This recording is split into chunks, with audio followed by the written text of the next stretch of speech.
तो दोस्तों ये कहानी एक ऐसे लड़के के बारे में है जो एक डिमोनिक कल्टिवेटर होता है और वो एक ज़ॉम्बी अपोकलिप्स वाली दुनिया में जा सकता है। तो हम जानेंगे वो कैसे ज़ॉम्बियों के खून का यूज़ करके अपनी शक्ति बढ़ाता है। अब आगे तो कहानी की शुरुआत होती है और हमें किंग सिटी दिखाई जाती है, जहाँ लोग आपस में बात करते हैं कि आजकल किंग सिटी में डिमोनिक कल्टिवेटर देखे जा रहे हैं जो हम जैसे लोगों का शिकार करते हैं। तब एक बोलता है, मैंने सुना है कुछ दिन पहले यहाँ राइटियस सेक्ट वाले भी आए हैं जो उनको पकड़ रहे हैं। और ये सब बातें एक लड़का चलते हुए सुन रहा था जो हमारा मेन कैरेक्टर है, और बोलता है, लगता है मैं यहाँ और समय तक हो रह सकता हूँ। और बोलता है, मैं 1 साल से भी अधिक समय से इन बदमाशों द्वारा शिकार किया जा रहा हूँ। और हमें बताया जाता है कि एमसी इस दुनिया का नहीं है। यहाँ आकर उसने बहुत सी डोमिनिक टेक्निक सीखी और एमसी बताता है कि मैं लीडर का डिसाइपल बनने ही वाला था कि वो पागल हो गए और मर गए, जिसका फायदा उठाकर राइटिस वालों ने हमला कर दिया, जिसमें कई मारे गए तो कहीं में समर्पण कर लिया और कुछ लोग भाग गए और ऐसे हमारा सेक्ट खत्म हो गया। और बोलता है, इससे भी अधिक गंभीर बात यह है कि रक्त रूपांतरण और आत्मा जब्त कला की मेरी साधना के लिए बड़ी मात्रा में रक्त सार की आवश्यकता होती है और कीड़ों को खिलाने के लिए भी जीवित प्राणियों के मांस और रक्त की आवश्यकता होती है। और हाथ को देखते हुए बोलता है, यदि मैंने समय पर इनका इंतजाम नहीं किया तो मैं मर जाऊंगा। और खुद को शांत करते हुए बोलता है, मैं पहले से ही इसका बैकलैश झेल रहा हूँ। और बोलता है, इस बार मैं अपने एक जूनियर से संपर्क करने में सफल रहा हूँ, शायद वो मेरी कुछ मदद कर पाए। और एमसी एक लड़के के पास जाता है। तब वो लड़का एमसी का नाम लेके बोलता है, ब्रदर आप हैं? तब एमसी थोड़ा सीरियस टोन में बोलता है, क्या तुम सामान लेके आए हो? तब लड़का बोलता है, क्या ब्रदर आप सच में डोमिनिक टेक्निक जारी रखेंगे? अगर इन पिल का पता 5 मेजर्स एक्ट को पता चला तो आपकी मृत्यु तय है। तब एमसी बोलता है कि वे लोग हमारे पर झूठ आरोप लगाकर हमला लिए थे, और वैसे भी मैं ये टेक्निक यूज करूं या ना करूं, हमें मौत की सजा सुनाई गई है। तब लड़का पिल देते हुए बोलता है, हाँ ब्रदर, मैंने इतना नहीं सोचता, मैं बस कहना चाहता हूँ कि ऐसी चीज़ों को ढूंढना मुश्किल है। और पोल लेते हुए बोलता है, तुम्हारा शुक्रिया इतनी मेहनत करने के लिए। तभी एमसी को कुछ आभास होता है और उसे पता चलता है कि उसके पास वाले लोग सब उस पर नजर रखे हैं और उसे जाल में फंसाया गया है उसके ही जूनियर द्वारा। और एमसी बोलता है, जूनियर मुझे और भी ब्लड स्पिरिट पिल चाहिए।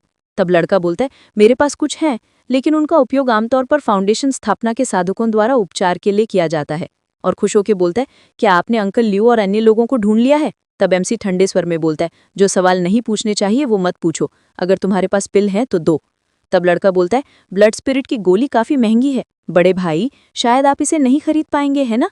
यदि आप मुझे अंकल ल्यू से मिलवाने ले जाएं और यदि हमें उनके जैसे नींव बनाने वाले साधक से सुरक्षा मिल जाए तो मैं आपको निःशुल्क ब्लड स्पिरिट गोली देने को तैयार हूँ, और इसके अतिरिक्त आपको एक मध्यम श्रेणी का स्पिरिट स्टोन भी दे दूंगा। और एमसी उसे कुछ देते हुए बोलता है, रिस्क ज्यादा है, और वहां से चले जाते हैं। और ये सब कुछ लोग देख रहे थे और बोलते हैं, आज बड़ी मछली फंसने वाली है। और हमें एक घर का सीन दिखाया जाता है जहां वे दोनों किसी सुरंग के अंदर जा रहे थे और लड़का एमसी की तारीफ कर रहा था। और लड़का बोलता है, हमें और कितना चलना होगा? तो एमसी बोलता है, हम लगभग वहां पहुंच चुके हैं। और एमसी पीछे मुड़ता है और जूनियर को किक पड़ती है और वो बाहर उड़ के आता है और जासूसों से बोलता है, नीचे सभी डोमिनिक लोग हैं, मेरी चिंता मत करो, जाओ उनको पकड़ लो। और सब लोग आगे बढ़ते हैं और अंदर सुरंग में उनको एक लाश मिलती है और उनका मास्टर चेक करते हुए बोलता है, कितना क्रूर है। और पता चलता है ये तो हमारा आदमी है, और बोलता है, जो बाहर आया था वो था छू चैन, उसने हमको धोखा दिया है। और हमें सिटी के बाहर एमसी दिखाया जाता है जिसने जूनियर का भेष बदला था और बोलता है, मैं कुछ समय तक बच भी जाऊं पर हमेशा के लिए तो ऐसा नहीं हो सकता है। और सोचता है, क्या मुझे उन सेक्ट में शामिल होना चाहिए? और सोचता है, ये संभव नहीं है, मैं ऐसा नहीं कर सकता, क्योंकि ऐसा करने पर मुझे अपनी ये सारी टेक्निक छोड़नी होगी और लेवल भी घट जाएगा और उनकी टेक्निक मुझे सूट भी नहीं करेगी, ना ही मेरा विकास हो पाएगा। और चलते हुए बोलता है, केवल लो लेवल वाली और जल्दी परिणाम देने वाली टेक्निक ही मुझे अमर बना सकती है। और बोलता है, मुझे इस डिमोनिक पाथ पर चलते रहना होगा। और हमें एक केव दिखाई जाती है जहां एमसी खुश होकर बोलता है, भविष्य में चाहे जो भी हो, कम से कम आज का दिन तो अच्छा है। मैंने न सिर्फ गद्दार हेलियांग की सारी आध्यात्मिक शक्ति हड़प ली, बल्कि उसकी सारी संपत्ति भी जब्त कर ली। ये बहुत बड़ा मुनाफा है। और एक आर्टिफैक्ट को पकड़ते हुए बोलता है, उस जूनियर के पास वास्तव में वूजी संप्रदाय के खजाने की तिजोरी से एक रहस्यमय जादुई कलाकृति है। और हमें बताया जाता है, ऐसा कहा जाता है कि ये वस्तु बाहरी युद्ध क्षेत्र से आती है और अत्यंत उच्च श्रेणी की है, लेकिन इसका उपयोग करने के लिए एक अनुकूल आध्यात्मिक शक्ति संविधान की आवश्यकता होती है। दुर्भाग्यवश संप्रदाय के विनाश तक भी कोई भी इसकी स्वीकृति प्राप्त करने में सफल नहीं हो सका। और एमसी अपनी शक्ति उसमें डालते हुए बोलता है, शायद मैं इसे कर सकता हूँ, क्योंकि मैं दूसरी दुनिया से हूँ, तो हो सकता है काम बन जाए। और शीशे में कुछ हलचल होती है जो देख के एमसी शॉक जाता है और इसे एक दुनिया दिखाई देती है जिसे देख के एमसी बोलता है, ये दुनिया मेरे पिछले जीवन की अपोकलिप्स फिल्म से मिलती दिखाई दे रही है। और सोचता है, क्या ये कोई इल्यूजन है? तभी वो शीशा एमसी को खींचने लगता है और एमसी को पूरा अंदर ले लेता है और अगले सीन में एमसी अपना सर पकड़ते हुए बोलता है, क्या हुआ मेरे साथ, मैं तो शीशे में घुस गया था। और खड़े होते हुए सोचता है, ये शायद मेरी ही पिछली दुनिया है, क्या यहाँ पर कोई एलियन हमला हुआ है या कोई बीमारी या कोई युद्ध। और आसपास देखते हुए बोलता है, मुझे और जानने के लिए यहाँ पर किसी को ढूंढना होगा। और एमसी को कुछ हलचल दिखाई देती है तो एमसी आगे बढ़ता है सोचते हुए, अच्छा हुआ मुझे एक जीवित इंसान मिल गया। और आगे बढ़ने पर एमसी को पता चलता है ये तो एक ज़ॉम्बी है और शौक हो जाता है और ज़ॉम्बी एमसी की तरफ आगे बढ़ते हैं। तब एमसी अपने ब्लड कीड़े से उड़ को बीच में से फाड़ देता है और एमसी सोचता है, मेरे क्यूआई लेवल के सामने ये सब साधारण है, यहाँ क्या हो रहा है। और कीड़े को बोलता है, क्या तुम इस ज़ॉम्बी को खाना चाहते हो। और आगे बढ़ते हुए बोलता है, तो क्या ये हो सकता है, ये चल फिर सकते हैं तो इनको जिंदा समझा जाए। मुझे आश्चर्य है कि क्या तकनीक विकसित करने और कीड़ों को खिलाने के लिए ज़ॉम्बी के रक्त और मांस का उपयोग करना प्रभावी होगा। और ज़ॉम्बी को खाते देख के एमसी शौक हो जाता है और कीड़े से बोलता है, अरे ये तो सच में काम कर रहा है, लगता है ज़ॉम्बी से तुम्हारी भूख शांत हो जाएगी और शक्ति बढ़ेगी। और उसके पीछे ज़ॉम्बी दिखाए जाते हैं और खड़े होते हुए बोलता है, अब मजा आएगा ना बेड़ू, अब मेरी टेक्निक का इस्तेमाल करने के लिए खून की कमी नहीं होगी। और एमसी सोचता है, इन ज़ॉम्बी वाली अपोकलिप्स दुनिया मेरे लिए खाने का भंडार है। और ज़ॉम्बी को मारते हुए बोलता है, इसके अलावा ज़ॉम्बीज़ को मारना स्वर्ग की ओर से कार्य करना माना जाता है, इसलिए ये मेरी योग्यता को कम नहीं करेगा या मानव जाति की दिव्य इच्छा से स्वर्गीय दंड को भड़काएगा नहीं। और बोलता है, मैं डेमोनिक टेक्निक का स्वतंत्र रूप से अभ्यास कर सकता हूँ और अपनी ताकत बढ़ा सकता हूँ। और हमें एमसी का बैड एस लुक दिखाया जाता है जो एक ज़ॉम्बी के पहाड़ पर खड़ा होता है और बोलता है, मैं थोड़े ही समय में चौथे से 5वें लेवल पर आ गया हूँ, ये जगह हम जैसों के लिए स्वर्ग है। और पास देखते हुए बोलता है, हालांकि व्यक्तिगत रूप से ज़ॉम्बीज़ का शिकार करके उनकी ऊर्जा को अवशोषित करना बहुत परेशानी भरा है। अब समय आ गया है कि मैं कुछ यिन लाशें ढूंढने की कोशिश करूं जो मेरे लिए ये काम कर सकें। और बोलता है, अच्छे गुलाम के लिए मुझे मजबूत बॉडी की ज़रूरत होगी। और अपना सर पकड़कर बोलता है, लेकिन ये लोग जो मेरे सामने हैं वे बेकार कचरा है, उनके साथ काम करना असंभव है, मुझे किसी और बड़ी जगह पर जाके ढूंढना होगा।